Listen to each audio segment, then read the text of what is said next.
On the surface, the movie I'm about to review has a lot of things going against it.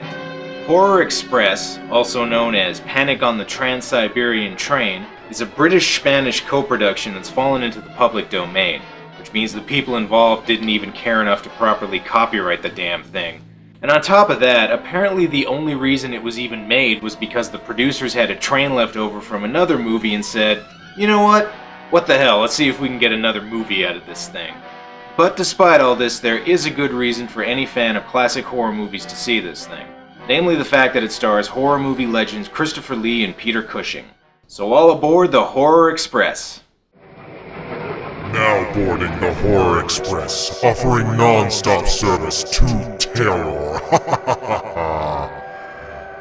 Also, dinner will be served in the dining car at 6. So we start out in the mountains of China, where we see an expedition led by Saruman himself, Christopher Lee, who's also rocking a pretty awesome mustache, I gotta say. He makes a discovery in the ice that could be the missing link between ape and man, and decides to take it back with him. Boy, I bet those guys are wishing they brought a sled right about now. Anyway, he finally makes his way to a train station that'll take him through Siberia. However, there's a bit of a problem with his ticket. My name is Saxton. Alexander Saxton. Fun fact, that was Christopher Lee's porn name, too. Saxton then meets a rival scientist, Dr. Wells, played by Peter Cushing. You know this guy. Charming to the last. Anyway, Wells is there with his assistant, and... Hey, I didn't know Peter Lorre had a sex change. Meanwhile, this shifty-eyed gentleman right here tries to see what's inside Saxton's cargo, but ends up dead. Oh no, they've killed the Wicked Witch! Huh? Sir Alexander Saxton? Yes? General Wang told me to find you. That's too easy, moving on. We're then introduced to a character named Pujardov. Pujardov is a Russian monk, which of course means he's bearded and crazy. Anyway, he's found the dead body and is convinced that it's the work of the devil. Whatever you have here is unholy and must be destroyed. And where evil is, there is no place for the cross.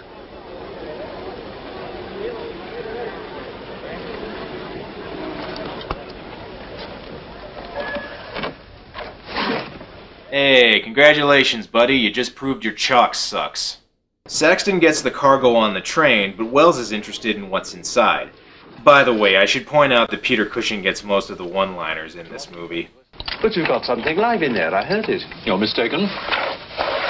You won't need to feed it then. The occupant hasn't eaten in 2 million years.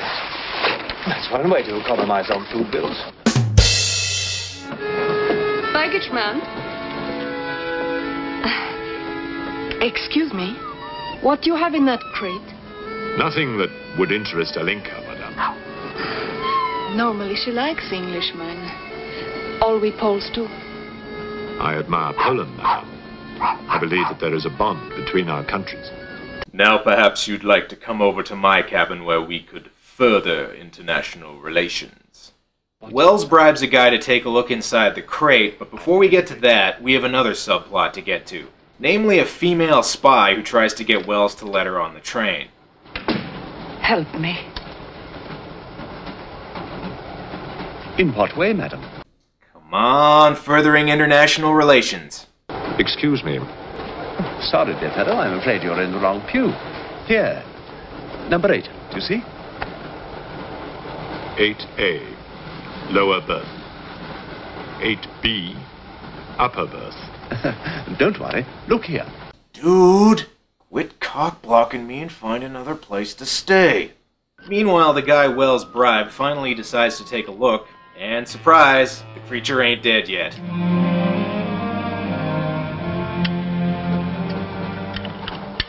Well, it's good to know that being frozen in ice for millions of years hasn't affected its lock-picking skills. Oh no, the monster's really the Hypno-Toad!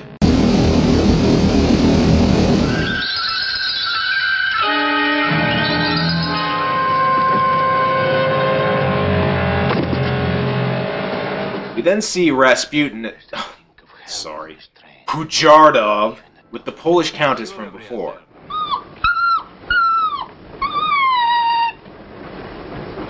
she's afraid of something. Maybe it's you, you creep! We then find out that not only is the monster a lockpick, he's also a pretty good musician.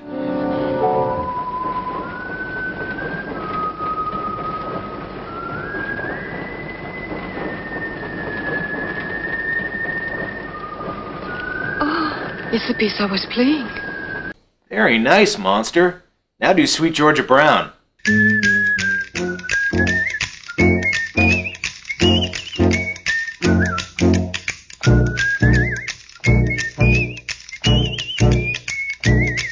Since another man's gone missing near Professor Saxton's crate, the local police inspector finally decides to see what exactly he's got in there.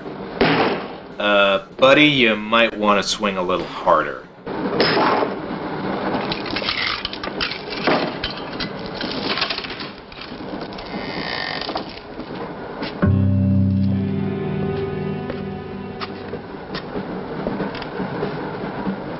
Okay, I know how this looks. What was in there? I told you, a fossil, part ape, part man. It lived 2 million years ago. Are you telling me that an ape that lived 2 million years ago got onto that crate, killed the baggage man and put him in there, then locked everything up neat and tidy? Yes, I am. That explanation is completely ridiculous. You honestly expect me to believe that? We'll search the train and find it, whatever it is, and destroy it. Wait a minute, he actually does believe him? I know that's what really happened, but these guys don't know that. Saxton says a prehistoric monster killed that guy and then locked him back in the crate, and the inspector just takes it at face value? This guy is the worst inspector ever! He might as well have said a leprechaun did it. Ugh. Anyway, the guards search the train for the monster, but the ones who find it end up dead. The guards in this movie are pretty much like the red shirts from Star Trek. Oh no, the monster got the fish! The inspector asks Wells to perform an autopsy on one of the dead guards to see what killed him. Miss Jones, I shall need your assistance. Yes, well, at your age, I'm not surprised. With an autopsy? Oh, well, that's different. Wells and Miss Jones cut open the man's head and make a bit of an odd discovery. Smooth as a baby's bottom. What's so special about this brain? Learning and memory are engraved on the normal brain. This brain has been drained. The memory has been removed. Like chalk, erased from a blackboard. Yeah, in case you couldn't tell, the science in this movie is kinda bullshit. Like, kind of a lot of bullshit.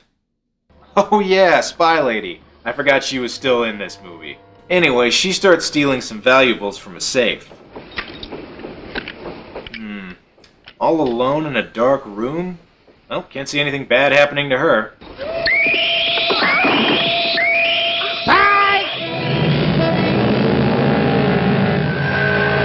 So, yeah, that's the end of that subplot. Wells gets a little impatient waiting for his lady friend and decides to go look for her. And, of course, he finds the monster instead. However, the inspector manages to get there just in time.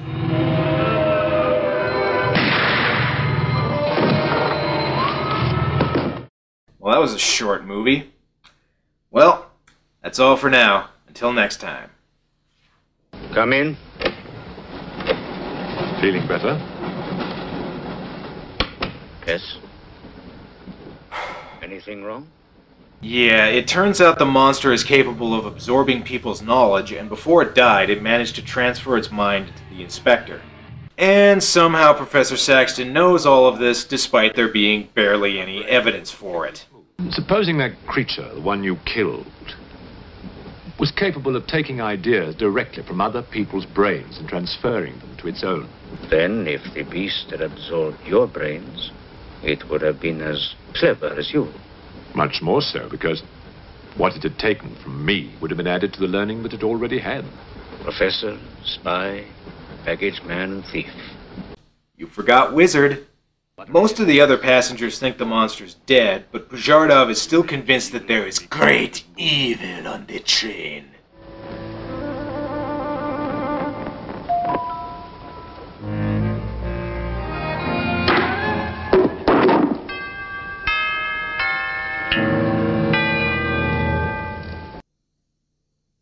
Hey, I didn't know Malcolm McDowell was in this too.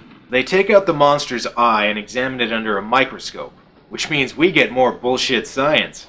It's a brontosaurus. A pterodactyl. Oh great, the monster's got a Viewmaster in its eye. They examine the eye further and learn that the monster is originally from space. However, Pujardov still thinks the monster is the devil and doubts their science. And to be honest, I can't really blame him. The Eye of Satan. Nonsense. There's a scientific explanation. For Satan was banished from the throne of God. The evil one looked down from heaven and did see. Rubbish! Best line in the whole movie. Show it again.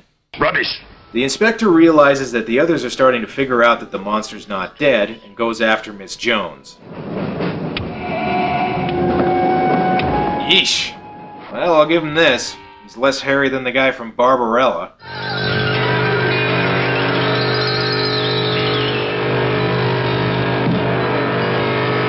Oh, he killed Danny DeVito. Who else has seen such pictures? Dr. Wells, Professor Saxton, and that pretty countess. Wells, Saxton, countess. Wells, Saxton, countess. Dental plan. Lisa needs braces. Dental plan. Lisa needs braces. Dental plan. Lisa needs braces. Tell me who you are. Tell me. I will serve you. What? Now wait a minute. First he said this thing was evil. Now he wants to join it? Ah, screw it. Let's just keep going. We then cut to a train station where we're introduced to Russian Captain Kazan, played by Telly Savalas as a Russian Cossack? What, was Peter Falk too busy or something?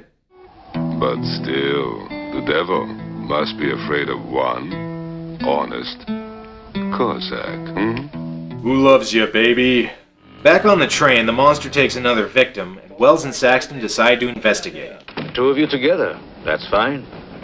But what if one of you is the monster? Monster? We're British, you know. But you must have seen something. I told you I was asleep. Okay, so let me get this straight. You slept through your husband being brutally murdered by a space monster. You are one heavy sleeper, lady. Anyway, they both question her and find out that the creature seemingly doesn't like the light, and... Hey, watch where you're pointing that thing, buddy. Master. Oh, jeez. Look, I just got out of a serious relationship with a henchman a little while ago, and, I'm just not looking for anything serious right now. It's nothing personal. Captain Kazan and his men enter the train and try to figure out what's going on, which in his case involves a lot of yelling. Who are the troublemakers? Peasants! Everybody's under arrest! Shh! Use your indoor voice. If instead of babbling nonsense you'd investigate this properly. Oh! Whoa, did you see that? Telly Savalas just punched Christopher Lee in the balls with another guy's fist. Oh, right in the Count Dooku's. Get back! Get back! Stand back, I am a man of God. Or a Satanist, this movie doesn't seem to be sure which. Turns out, though, Telly Savalas is a guy who's not so easily intimidated. On your knees, monk. Who whips you, baby? Just then, Saxton turns out the lights, revealing that the inspector is the monster. Kazan shoots it, but it just transfers itself into Bajardov. The monster cuts the power, although why it didn't do that in the first place I'm not really sure, and then goes on a killing spree, killing all of Kazan's men.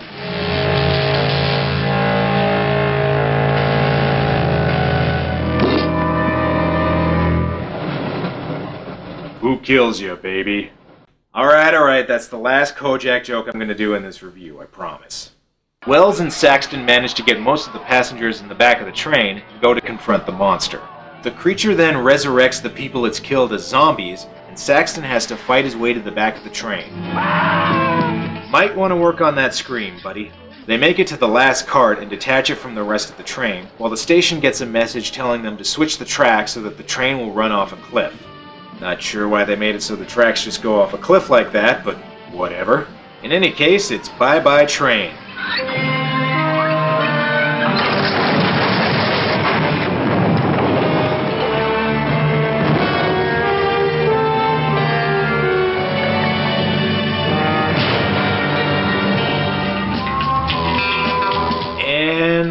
that's it. That's the end of the movie. How very abrupt. So that's Horror Express. And all joking aside, this one's actually pretty good. It's got good atmosphere, it's always nice to see Christopher Lee and Peter Cushing together, and I like how just when you think you know what the story's about, it throws you a little curveball. It has its cheesy parts for sure, but overall it's a pretty good bridging horror movie. Not as gory as newer horror movies, but with more balls than the old school ones. If you're a fan of Hammer horror movies, check this one out. Well, that's all for now. Till next time.